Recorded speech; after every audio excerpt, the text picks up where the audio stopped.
Welcome everybody, how are you doing? It is good to see you again. Welcome to Tuesday's Deep Dive. Today we are going to look into how do we get AI to understand our customers, understand their complaints, understand their objections so that we can talk into them and do all of the good things. I think maybe I had a little bit of a glitch at the beginning, but I think we're here now. I can see some people already in the chat. Thanks very much. Remember to subscribe and then you can chat and talk to us and tell us about what you're seeing. I see Angela's here, Lisa's here, good to see you. Liz, I see you're here as well. Don't forget to add your niche to the chat so we can pick from them and see what's actually built in real time. Yes. So, what are we doing? One of the main uses for AI is to get people to write in our voice, right? We want to use AI to write in the way that we want to write. That's one of the main uses of AI. And we want to do that talking to our customers, and we want to make sure that we're talking into the language that they actually listen and they actually understand and they hear us. So we need to make sure that we actually understand our customers' issues, complaints, objections in advance. We're going to take that research, we're going to do live in a second. We're going to take that, we're going to push it out, and then we're going to save it, and then we're going to rewrite content so that you can see the difference between content that's written without the objections and with the objections in.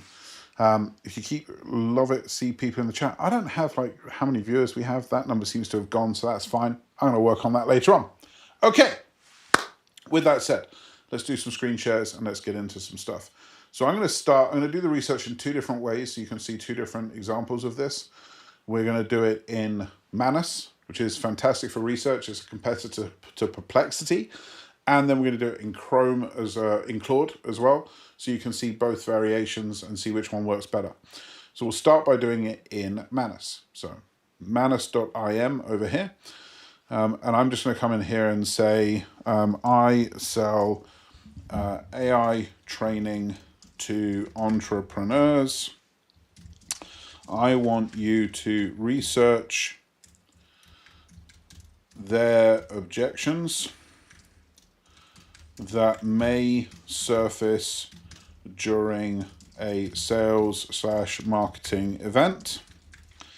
Let's aim this at our Clubhouse program, which is $49 a month and aimed at folks who don't yet have a business that they are looking to scale, or they have just started but not sure where AI fits in yet.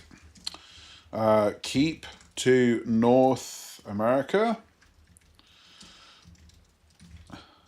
I only want you to pull cited sources or conversations versus hearsay and hypotheticals. Think deeply. Okay, so we're going to run that, and we're going to take exactly the same prompt, and we're now going to run that over in the world of Claude. Go to Claude, and we're going to run the same thing over here. If you're on our deep dive a few weeks ago, we talked about which models should you use. Something like Sonnet is perfectly fine for this. So we're just going to run it on the default mode over here as well. So we have the same research happening here, and we have the same research happening over here. Now, as a general rule, Manus is going to be more successful at this because it's going to go deeper. You can see here it's doing something called wide research. So wide research allows it to run several deep researches at the same time. So it's going to look into subtask 4 is looking at output accuracy and hallucination. Number 5 is looking at data privacy, customer concerns. 6, fear of being replaced. Authoritative. This one is doing affordability and willingness. This one is looking into lack of a business, unclear, and it's searching for primary research and surveys on AI adoption barriers. This one is primary research on AI adoption challenges. So it's going across the board over here and doing wide research. Whereas, if we come back over to Claude for a second, we will see that its research is quite narrow. So it's searching Reddit, Trustpilot, Gallup surveys.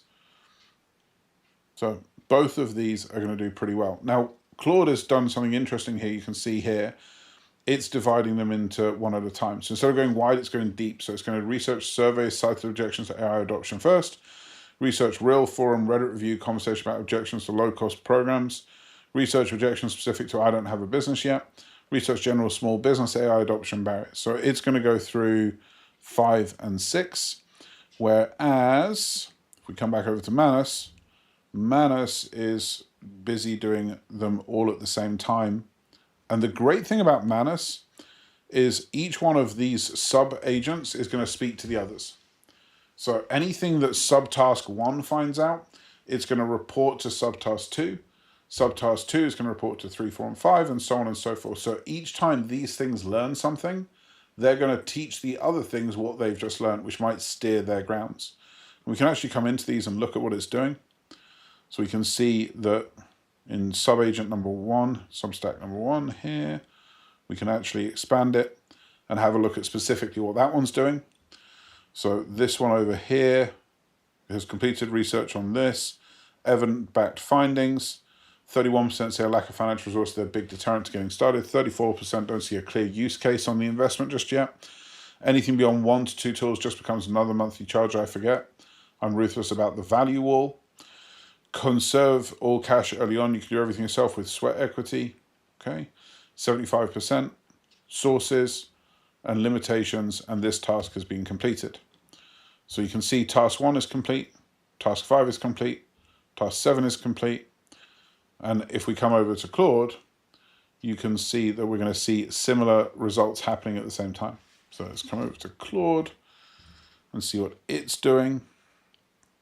Right, so Claude is going through all of these separate searches. These are the searches it's done so far. And we haven't even finished on progress number 1 yet. And we've got 6 more to do. So that's going to take a while on this one.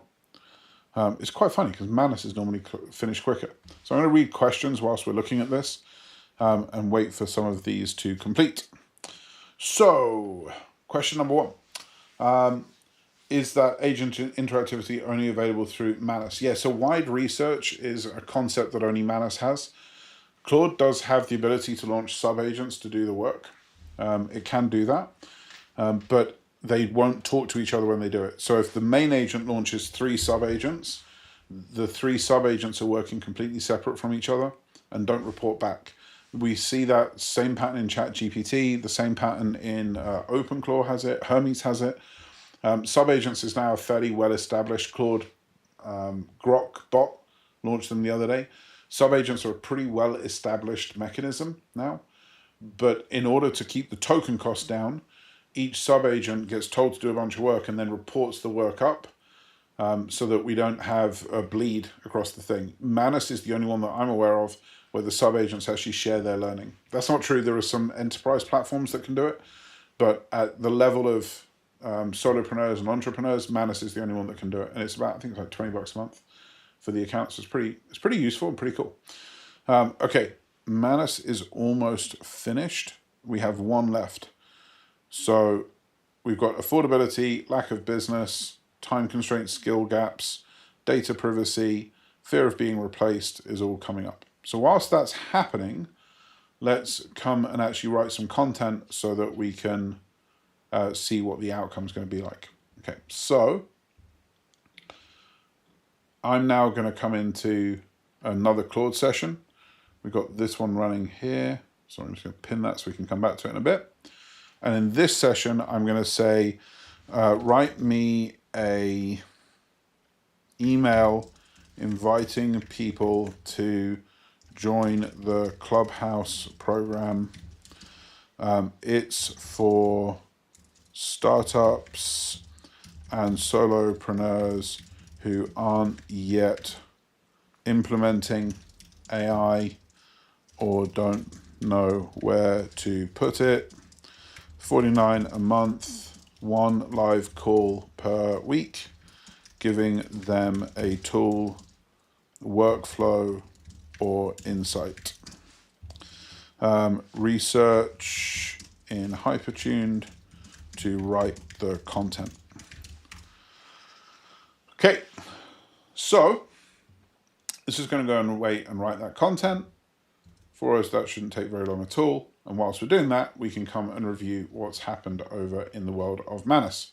So if we come back to Manus now, we can see that we've got each of the tasks are complete. I've completed the first evidence sweep across the core objection categories. I'm now validating the underlying sources and filtering anything out that doesn't match my requirements. So this is now going to make sure that everything is North America. It's going to go through any of the answers that it has and negate the answers. Notice I didn't tell it to do that, and it's just going to go, okay, I should check this and this and this. This is the kind of thing that Manus does very, very well. And we can see here, this is all coming back. Now I'm going to say a lot of what I just saw applies to enterprise and small businesses. I tend to work with solopreneurs and side hustle more than SME at this level. So the other good thing about Manus is you can correct it as it's going through, which you can't really do with the other programs. If I say this in Claude, it will go, oh, and it will start. It will either stop or it will hold it until it's finished. Manus, you can interrupt mid-flow and ask it to change accordingly. So, which is a pretty cool little advantage when you read it and you're like, hang on a second, I just saw some of the research it was looking at, and it's going to go, yeah, I need to restart that feedback. So it's now going to redo it over here for us, which is good. Okay. Now this is the wonderful thing about AI. We're now ready back in Claude. Come back over here. And we've got, here's the 10 objections that are ranked. Number 1, I don't know where AI even fits. 82% of sub 5 are not going to, they're simply not relevant to them, not cost or fit. I'm not technical enough. Even active AI users rate themselves 5.3 out of 10 on proficiency. Wow. Is this a scam? I can use ChatGPT for free. There's no time. I can't justify another $49. 57% of Americans already feel like they're overpaying for subscriptions. Subscription fatigue. I got burnt by a course before. I'll join once I have a business. This is not for someone like me. Okay, good. And we have these things written here. I'm going to ask it to produce that as a markdown file. Produce that as a markdown file, please. Now, Markdown is just a document format, like a Word file or a PDF. It's just a format that AI can read really comfortably and easily. So all I have to do is tell it to produce it as a Markdown file, and we'll get what we need. So whilst that's happening, let's come back over here. We have our email, subject Clubhouse invitation program, subject line, you don't need to learn, you need someone, the $49 fix for I know I should be using, but hey, quick gut check, no fluff. Ugh. We need to sort out the writing in a second.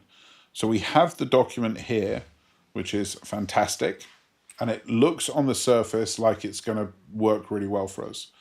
But my bet is that in a second, we're going to find out that it doesn't work so well for us. Okay, and I think this is a key piece of this, because I think what most people get to is they ask AI to write something for them, but they don't ever red team the thing that gets written, right? So AI is going to reinforce whatever you tell it. So if you tell it, I want you to write something, it's going to go, that's great, let's write something, it'll be brilliant. And you read it and you're like, yeah, that's pretty cool. But when you actually then read it back, what you're going to read back will sound good, but it might not actually do the job that we need it to do. So here's my email. We got it here. Nope, that's not that one. We got it here. Here's my email. And I'm now going to take the objections that we demonstrated earlier, drop it into here, and say, hey, here's what I need you to do. I'm going to ask you to rewrite the email in a second, but I don't want you to rewrite it just yet. I want you to take each of the objections that are in this research file that I've just provided And I want you to honestly score this email next to each of the objections. So I want you to look at the objections, I want you to read the email, and I want you to give me a table of our grade on how well do we answer the objection in advance. Okay, so AKA, are we writing something that is actually going to help the people involved or get over the line, or did we miss the point completely? So, with that done, we can now see how well our original writing was. And the reason I wanted to do this for you today was my belief, whether right or wrong, is that you're probably writing that thing in Claude or ChatGPT. I'd love you to tell me in the chat if you are. But what you're not doing is then red teaming it. So you're not editing it. You're not allowing AI to tell you where you went right or wrong. You're just asking it to write the thing and going, oh, that looks good, I'll use that. So instead of framing it from the language of what is going right or wrong, what objections you're answering, how well it's speaking into the listening, I think you're probably sticking with it. So let's see what we got. Okay. I don't know where AI fits. C-. I'm not technical, this feels over my head. B. How do I know this isn't a scam? D. I can use ChatGPT and find this for free. An F. I don't have time for this right now. C-. I can't justify another subscription. D. I've paid for coaching courses before and get burnt. F. I'll join once I actually have a business. C-. This probably isn't someone for someone like me. An F. Ouch. Okay. Here's what I now want you to do. I want you to rewrite that email and I want you to get to the point where you score yourself an A on every single one of those objections. The story is important. I like the story of the email, but whether we actually answer the objections is way more important. Okay, so now let's let that rewrite for a second, and let's see how many, what we have in the Q&A whilst we do it. If you are watching this and you're watching it live, remember to subscribe.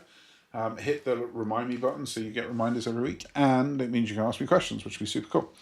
How important is the direction of these deep research projects? Historically, we suggest use AI to write the prompts for deep research to get solid results. Have the tools moved on? That's a great question. Yes, to some degree.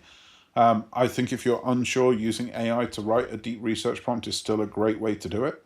But it's certainly much better than it used to be. How many objections can you handle in a single document realistically? I think you can handle 10. And Liz, it was a good question. Is there a way to help it write better copy at the outset instead of starting with the garbage? Yes, what you would do is when you start by writing, you'd say, here's my ideal customer, here are the objections. So you've probably heard us refer to the phrase a Rosetta Stone. A Rosetta Stone is a phrase that we use internally for this kind of corpus of knowledge. And one of those pieces of core knowledge is your ideal customer. Another piece is the objections. Another piece is your offers. So whenever you're asking AI to write anything you actually want to use, I think you should be providing 500 words of context to every 1 word of output. So if you're looking for a 500-word email coming out the other side, I think you're looking at roughly 25,000 words of context that are required in order to get a good 500 email. Now, it is a quality competition, not a quantity competition. So I'm not saying write 500 for the sake of writing 500. I'm saying think through all of the things it could need in order for it to be able to perform. How narrow should the niche focus be to get a result? As narrow as possible.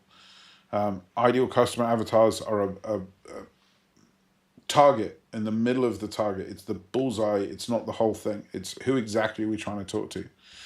Okay, so we have rewritten. Before anything, let me ask a question you probably asked already turning over. Is this legit, or is this another AI will make you rich? Perfect, like we're calling it out straight from the beginning. Fair question, I'd ask it too. Let me clear it before I tell you the story and explains why I built this. The honest version, it costs this much. Not pay in full to unlock. If the call turns out, you cancel in 1 click. I'm not promising you'll get retrieve my money. I'm promising you this. If you've been burnt before, the 3,000 AI mentioned that turned into 2 calls of someone's personal backstory, or the community was really just a dead Facebook group. I get the skepticism. I built this specifically not to be that. Now the story. I played golf hand. Yeah, that's true. It's what's happening with AI as you read this. It doesn't matter whether you've got a business or you're still turning it over. And then we're actually calling out the specific questions. I could just use free YouTube or Chambers of Commerce workshop. You could, and some of those are genuinely decent. I'm not going to pretend free AI training doesn't exist. What a one-off free session will give you is someone showing up every single week pointing to what they're actually building. Nice. I don't have time for one more thing. Fair. 49. Also fair. I don't have a business background. Genuinely, yes.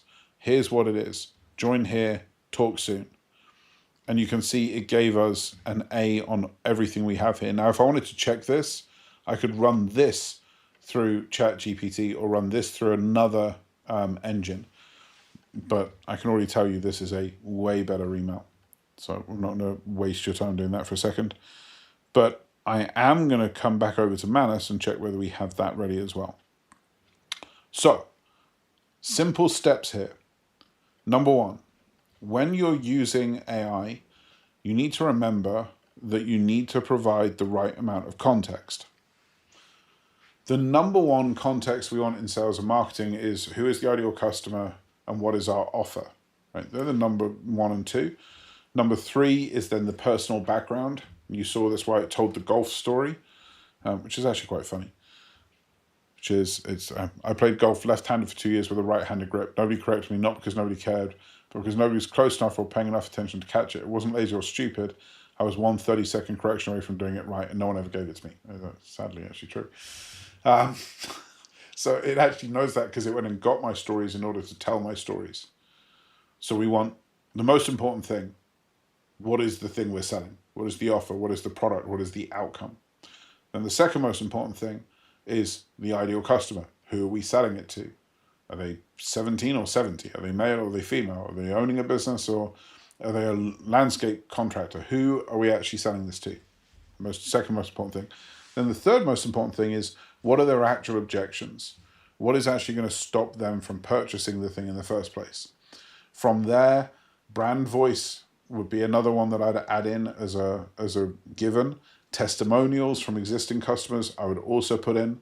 So I'd keep adding in as much as you can in order to get the best possible outcome. Now, if you're using AI to produce content that isn't of high value to you, why are you bothering? Like, if you're not producing assets that you actually need, then why bother producing them at all? Would be my second question. Now let's come across to Manus, because Manus has done its work as well. And let's see what it has to say and what we can get from it. So in here, we now have the Manus report. And we can see here, and we can download this as well. But I'm just going to grab this as a markdown file. And then we're going to come back over to Claude again. And we're going to give it this as well. Now, which one of these should you use? I think you should use both. I'm not saying you just have one of these files. You can combine the two. Check the email next to this analysis as well, please. So depending on your environment, whether you have teams, whether you're a solopreneur, is going to depend where you store these files. So if it's just you, store them in an iCloud drive or store them in a Google Drive, not Google Docs, Google Drive. If you're in a team, maybe it's a Notion page. That might be the way to go. Again, maybe it's a Google Drive. And make sure everybody's working off the same set of documents so that the writing that's produced, whether it's the website or the email or the copy, are all looking the same and all actually working for you. There is a lot of emphasis in the world of AI of doing work efficiently. There isn't much emphasis in doing work effectively. And there really isn't a reason to do something unless you actually have efficient and effective. Like, being efficient and being ineffective is not a good idea. Okay, we have another one here. We have another which came from FreshBooks. That's cool. So we can say the real unaddressed gaps. Fold them in and rewrite.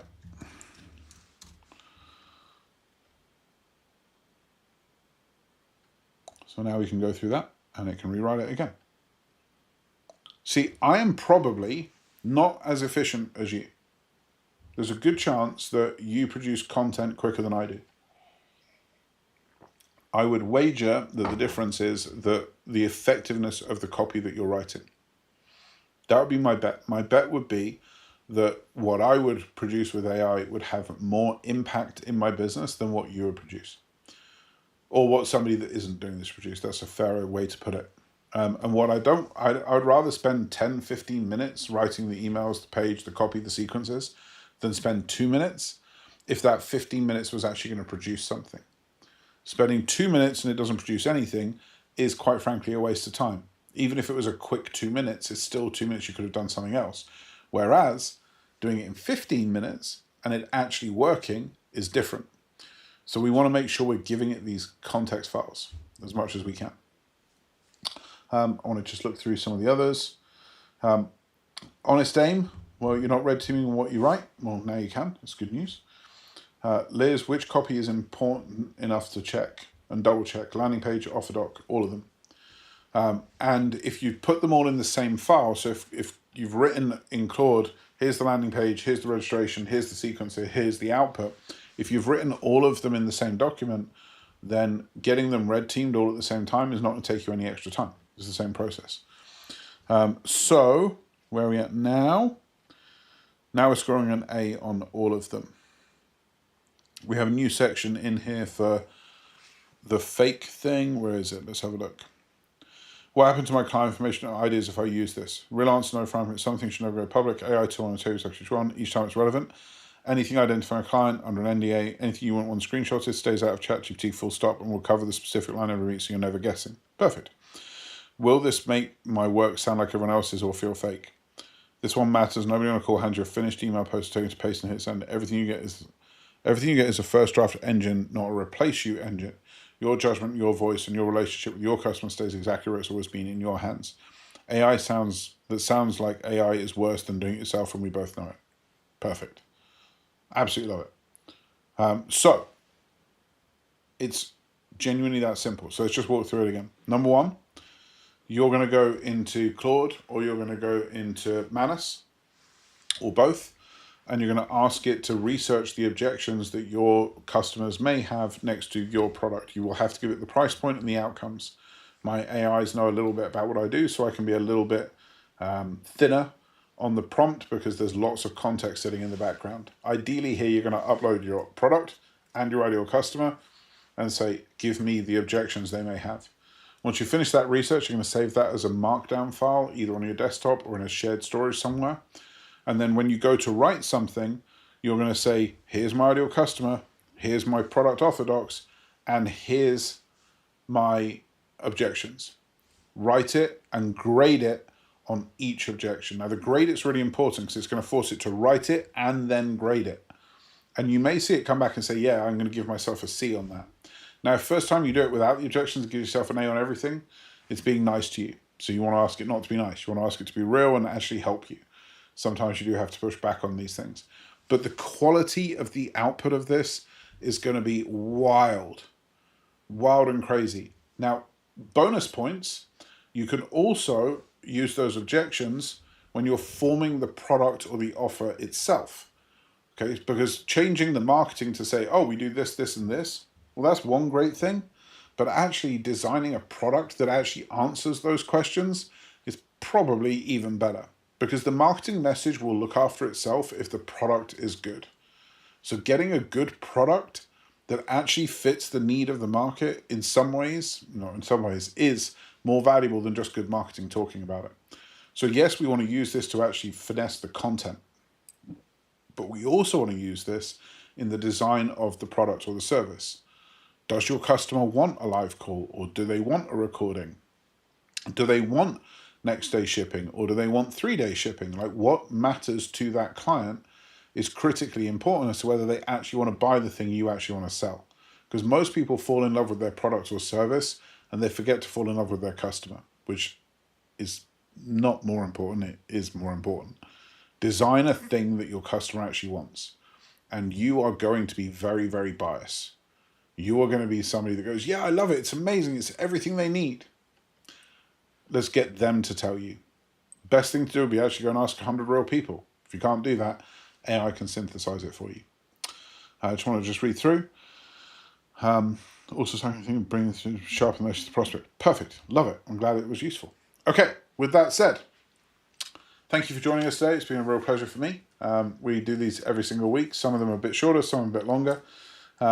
If you want to get involved and you're not part of our programs, www.peterswing.com/clubhouse. It's in the show notes. We'd love to see you there. We'd love to hang out with you, and we'd love to help you get great AI on every single time. So www.peterswing.com/clubhouse. And if you're watching this either live or on the recording, check out, subscribe, do the thing, press the button, wherever it might be, so you can join us next week. And with that, you rock. Thank you very much. See you soon. Until next week.